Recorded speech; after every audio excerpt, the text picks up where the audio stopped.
meant to be reminding you of the poll. I forgot, but look at this runaway winner. Ooh. The toughest 2-game stretch. Man, that is interesting. Does this show respect for Vanderbilt, something I never thought I would see from Tennessee fans? Yes. Or does it show 20 years of bad swamp. beatings at the Swamp? That's heavy swamp.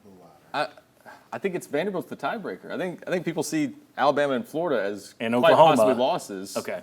But Vanderbilt, also another tough game. That's the only one that has a pair of games. People are like, ugh, I can see them losing that one. Yeah, 80%, though. Wow. It's the only one that fans are viewing as both games Yeah. could potentially be in question versus one tough one and then one that isn't assumed to win. Yeah, it shows a lack of respect for Arkansas and Kentucky like me.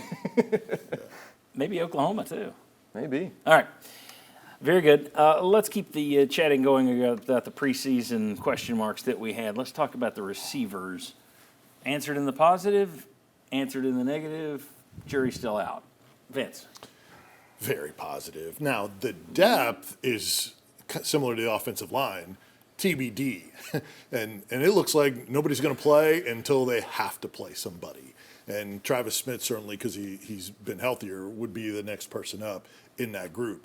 But, man, their targets, their success, the productivity, how well they're blocking, how well they're running tempo at receiver, how well they're getting 50-50 balls and making them 75-25. Yes, they haven't been perfect. There's been some drops and missed opportunities for even more. But, man, those three, that's right up there. It's become a strength of this football team, as crazy as that preseason question is. They've been that good overall, I think. For me, and you had a great stat last week about, Of course. He always does. I love you, Jonathan. Chris Brazzell versus Jalen Hyatt and how much productivity they've had. Yeah. That was an incredible statistic. You're like, man, you're looking at what he's doing, and all of a sudden you're like, man, that's elite. And so I think from him, I got and more that's stats later. Do you that really? are Oh, I even- can't wait. Yeah. But yeah, You definitely like a plus. those, buddy. Definitely a plus. Okay.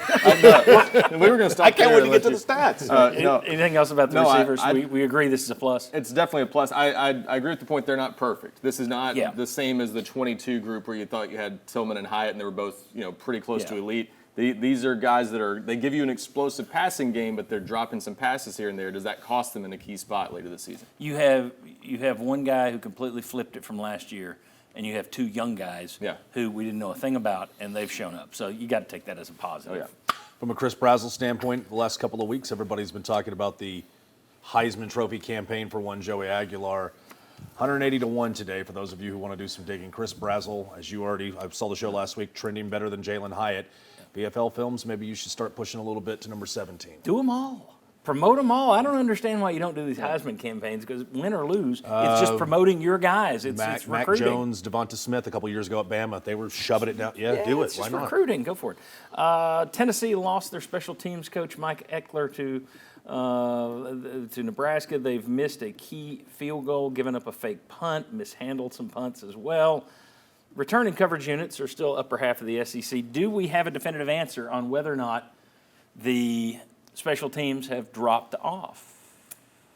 Boo Carter needs to return every punt moving forward. That's it. End of story. Special teams, I think they've been better than average. Obviously, everybody keeps thinking about one main kick. If you stay with tempo, Max Gilbert's not put in that situation. I move on. But no, I think so far, punting when you've done it, your punt returns. Boo Carter looks like he's an animal back there that wants to return every single one of those punts back for 6. I think it should only be Boo and Boo only. We've seen a change, Ryan. I mean, there have been You and I talked about this before the season. See, there have been mistakes. I mean, Mike may feel differently from me. I look at the coordinator as that's where the coverage teams and stuff come into play for me. I don't blame them for a missed kick. Oh, come on. So I mean, Max Gilbert, I think, is still a very good kicker. Jackson Ross, still a really talented punter. I don't think much has changed. It's what you said. Boo Carter's been a little bit hit and miss, and he needs to be out there more consistently, probably. I give it a negative. I mean, these fake punt, muffed punts, multiple muffed punts, and then your kicker, yes, he missed the Georgia kick, but he also missed one at State. Pretty easy one. I don't like that. He hates kickers. Yeah, go back and read my text change. I don't like Vince, special teams? I would say we haven't answered that question, and I think Josh Heupel may have told us what he thinks about Max Gilbert for long field goals, the way he handled the clock, late in that game, and maybe even the end of the first half, and not using the timeouts. So I wonder about that moving forward. So because there's more questions than last year, I would say it's not answered. Okay. And then the last one, a lot of us wondered about this. We kept hearing about the new offense. We're thinking, well, it's going to be the pistol. They're going to throw the pistol in. New offense. Instead, it's tons of new formations. They have restructured this thing. Kudos to Josh Heupel. Last year teams just started throwing one defense at him, and they had the answer, and he went out and created something that you no longer have one answer for me.